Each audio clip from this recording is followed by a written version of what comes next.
नई दिशा देने वाले हमेशा धारा के विपरीत वेगमयी लहरों से टक्कर लेते नवीन पथ का निर्माण करते हैं, नई पहचान देते हैं। बोली भाषा को बदल दें तो संस्कृति बदल जाती है, नाम और वस्त्र से पहचान। बरतानवी हुकूमत ने भारतीय पहचान को धूमिल कर दिया था। सुभाष ने निगम कर्मचारियों को खादी वस्त्र पहनाकर निगम की गलियों के नाम भारतीय विभूतियों के नाम पर रख धूमिल पड़ती पहचान को फिर से जिंदा कर दिया था। सुभाष अपने लोगों के बीच लोकप्रिय होते जा रहे थे, इसीलिए सुभाष हुक्मरानों की आंखों में चुभने लगे और क्रांतिकारी षड्यंत्र का झूठा आरोप लगा उन्हें गिरफ्तार कर बर्मा।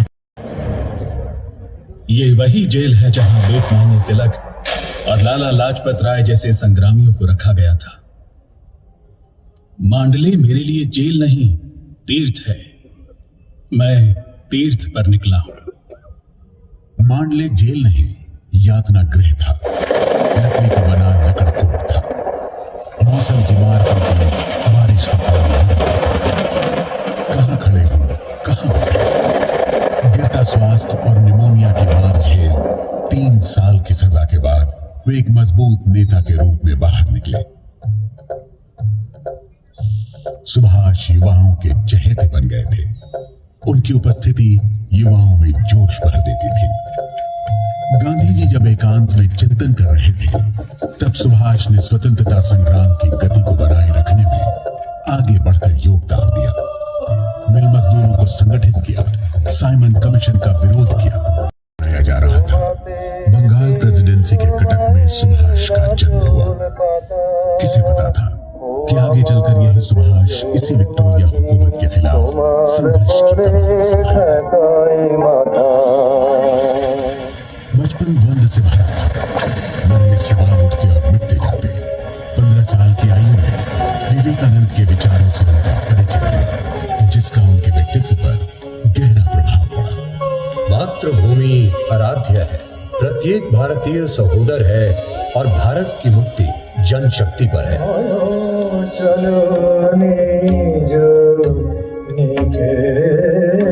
मैट्रिक की परीक्षा पास कर सुभाष प्रेसिडेंसी कॉलेज आ गए। विचारों से भरा खुला वातावरण। तो एक बड़ी शक्ति के साथ इस ब्रितानी हुकूमत पर धावा बोला जा सकता है। 17 जनवरी 1941 की रात अपने भतीजे शिशिर की मदद से बंद गले की शेरवानी, खुला पजामा और सिर पर रुएदार अस्तरखानी टोपी पहन मोहम्मद जियाउद्दीन बन वो हिंदुस्तान से निकल गए। अकबर शाह नाम के एक शख्स की मदद से वो काबुल पहुंचे। आगे का सफर उन्हें खुद ही तय करना था। सुभाष भेष बदलते, जुगत बिगड़ाते, बचते बचाते बर्लिन पहुंचे। जिस माटी में सुभाष पैदा हुए थे, उसी माटी की मुक्ति के लिए उन्हें उससे दूर जाना पड़ा।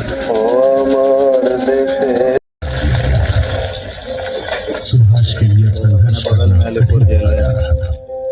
अंग्रेजी हुकूमत कभी उन्हें जेल में डालती, कभी पलायन भेज देती, तो कभी पहले जाती। मातृभूमि की मुक्ति ही सुभाष का लक्ष्य था। वो जेल में बैठे देश से बाहर जाकर संघर्ष को गति देने के बारे में सोचने लगे।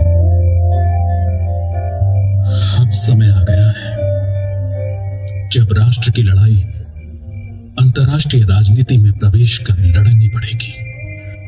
मुझे इस काल कोठरी से निकलना ही होगा। मैं आमरण अनशन करूंगा। कारागार से निकलने में अहिंसा के इस हथियार ने खूब काम किया। वे रिहा हो गए, लेकिन उन पर निगरानी बदस्तूर जारी रही। यूरोप की धरती पर बंदी बनाए गए लोगों ने शरण रखी। किसी कांग्रेस छोड़ अपने संगठन को मजबूत करने में लगे थे। उनकी राय बिल्कुल अलग थी। आजादी का लक्ष्य प्राप्त करने के लिए कठोर निर्णय लेने ही होंगे। अहिंसा का विचार पावन और कारगर विचार है, लेकिन जब इससे बात नहीं बनती, तब दूसरे रास्ते भी ढूंढने पड़ते हैं। भारत के लिए ये सुनहरा अवसर है। ब्रितानी हुकूमत से अब हमें कोई समझौता मंजूर नहीं। All power to Indian people. Subhash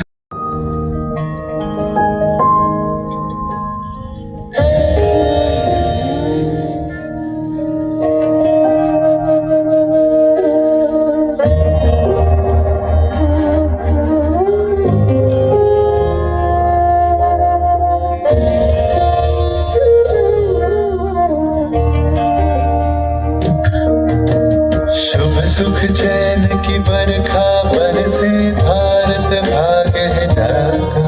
Punjab Sindh Gujarat Maratha Dravida Utkal Ganga. चंचल सागर विंध्य हिमालय नीला यमुना गंगा। नित गुण गाए तुझसे जीवन पाए हर तन पाए आशा। सूरज बनकर जल पर चमके भारत नाम सुहाना। जय हो जय हो जय हो जय जय जय जय हो भारत नाम सुहाना। आसमान से बादल हटा लगातार होती बारिश रसद की कमी। ब्रिटिश और अमेरिकी फौज बढ़ती चली आ रही थी। आजाद हिंद फौजियों को मिली आंशिक जीत के बाद भी लौटना पड़ा। आसमान से अमेरिकी बम वर्षा कर रहे थे। आजाद हिंद फौज के 25,000 से ज्यादा फौजी मारे गए और नेताजी को अपनी बची हुई फौज के साथ बैंकॉक लौटना पड़ा। साथियों, अपना बोझ और दुख बना लिया है और देश की स्वाधीनता के रूप में उद्दिष्ट प्रतिफल उसे जल्द ही मिलने वाला है। स्वदेश के चित्त में नूतन प्राण संचार करने का पुण्य व्रत तुमने ग्रहण किया। इसलिए मैं अपना नाटक ताशेर देश तुम्हारे उत्सर्ग कर रहा हूं।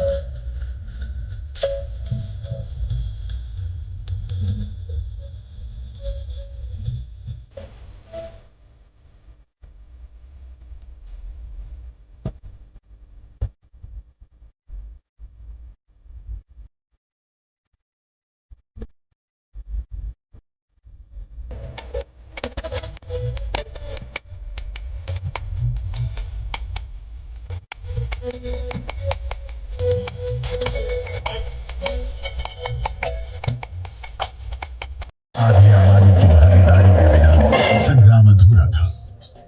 नेताजी ने रानी झांसी रेजिमेंट की स्थापना कर दी। ये आजाद हिंद फौज की वीरांगनाओं का युद्धक दस्ता था।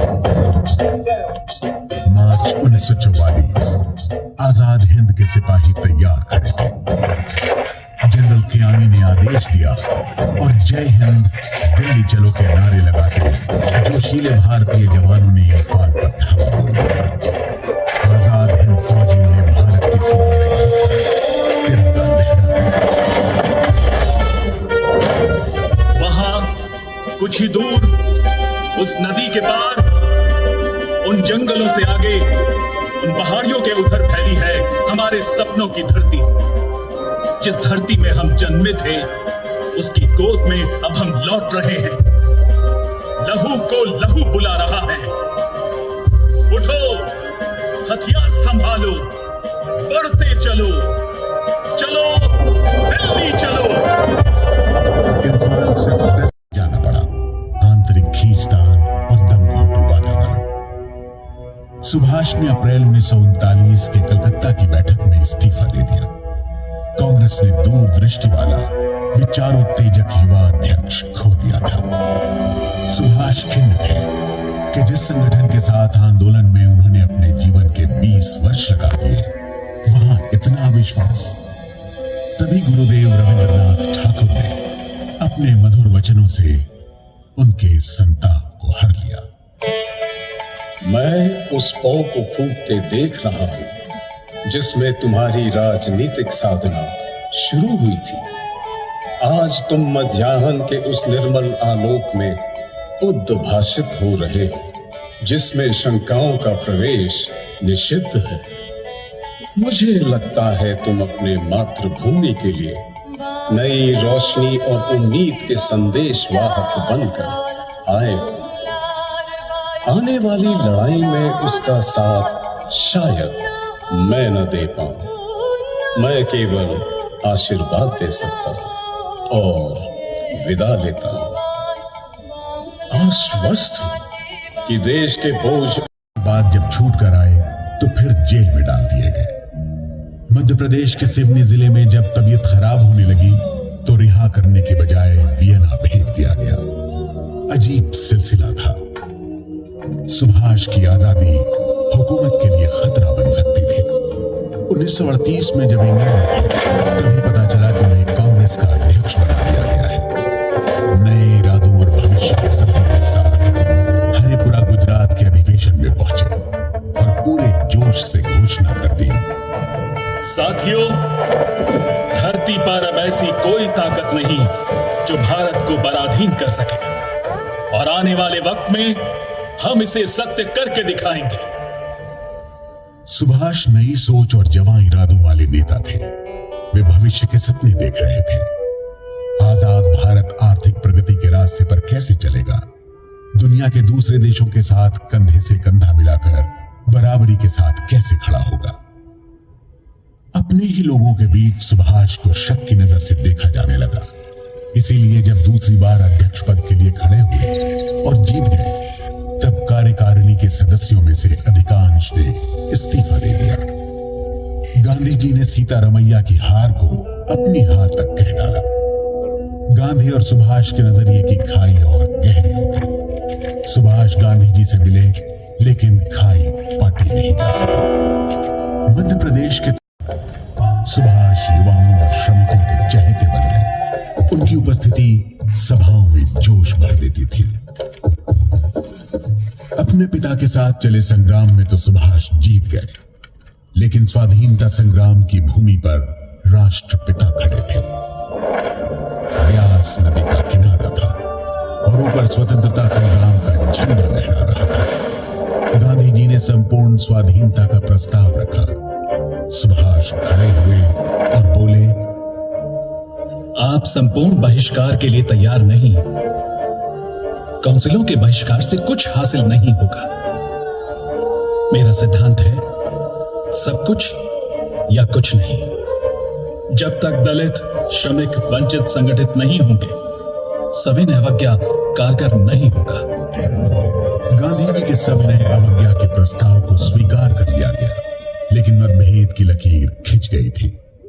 सुभाष एक बार फिर देकर गांधी जी से मिलने के बाद देश बंधु चितरंजन दास से मिलने पहुंच गए।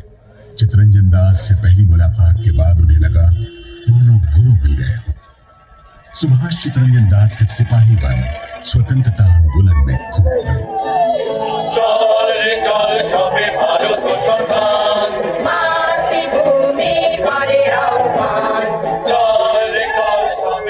आंदोलन के शुरुआती दिनों में ही एक घटना घटी। प्रिंस ऑफ वेल्स के भारत दौरे का विरोध किया जा रहा था। सुभाष पूरे उत्साह से लगे थे। गिरफ्तारियां हो रही थी कि तभी खबर मिली कि देशबंधु जी की पत्नी वासंती देवी गिरफ्तार कर ली गई।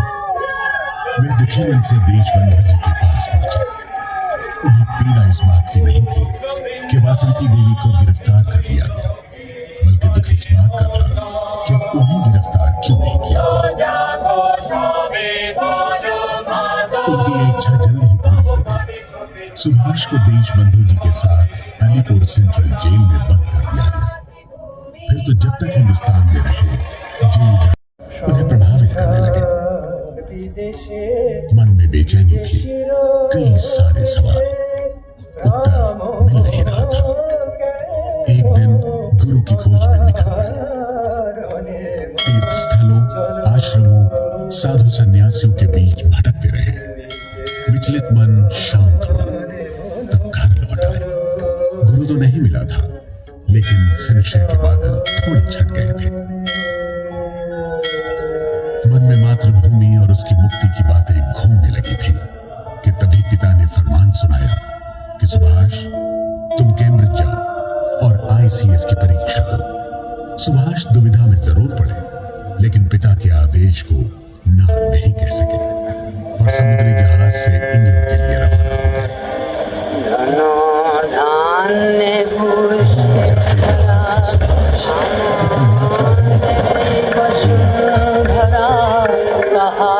धान्य कैम्ब्रिज का सत्र आरंभ हो गया था, फिर भी उन्हें दाखिला मिल गया। सुभाष जी जान से जुट गए और आईसीएस की परीक्षा पास कर ली।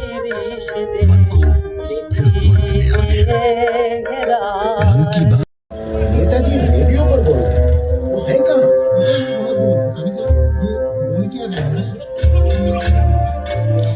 आज हम और हमारी मातृभूमि विश्व इतिहास के दोराहे पर आ खड़ी हुई है। मैं आजादी की चाह रखने वाले समस्त भारतवासियों से आह्वान करता हूं कि आप ब्रितानी गुलामी के खिलाफ तब तक युद्ध जारी रखिए जब तक मातृभूमि मुक्ति न प्राप्त कर ले। जय हिंद। 1939 का साल विश्व इतिहास में ऐसे जंग की शुरुआत का साल था जिसने विनाश की नई परिभाषा कर दी थी। पराधीन भारतवासी अपनी स्वतंत्रता के लिए संघर्ष कर रहे थे। वायसराय ने फरमान निकलवा दिया कि जब तक लड़ाई चल रही है, भारत अपनी आजादी की बात न करे। इस फरमान के विरोध में भारत के अलग अलग सूबों की कांग्रेस सरकारों ने इस्तीफा देना शुरू कर दिया।